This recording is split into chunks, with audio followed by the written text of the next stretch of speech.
آزمائش میں اللہ اذیت دینے کے لیے نہیں ڈالتا بلکہ کچھ سکھانے کے لیے ڈالتا ہے۔ جتنی جلدی سیکھ جاؤ گے اتنی جلدی وہ دور ہو جائے گی۔ غم اور پریشانی دراصل انسانی فیصلے ہیں اور اللہ کے حکم کے درمیان فرق کا نام ہے۔ پریشان ہونا انسان کے انسان ہونے کی دلیل ہے، لیکن پریشان رہنا انسان کا اللہ پر نایقین ہونے کی دلیل ہے۔ جب کوئی بے وجہ رلائے تو تم اپنے آنسو اس یقین کے ساتھ صاف کر لینا کہ زندگی کے کسی موڑ پر وہ تم سے زیادہ روئے گا۔ بے شک اللہ بہترین انصاف کرنے والا ہے۔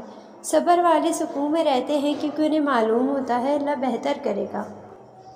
اللہ خود پر کوئی احسان نہیں رکھتا، اگر آپ نے اس کے لیے کوئی چیز چھوڑی ہے تو وہ آپ کو اس سے بہتر چیز سے نواز دے گا۔ اللہ کو وہ انسان بہت پسند ہے جو اپنی جوانی اللہ کی عبادت میں گزارتا ہے۔ ثواب کے لیے اسے ہمارا چینل ضرور سبسکرائب کریں۔ اس کے علاوہ ویڈیو پسند آئے تو اس کو شیئر اور اس پہ کمنٹ بھی ضرور کیجیے گا۔ اللہ پاک آپ کو اس کا اجر دے گا۔ اللہ حافظ۔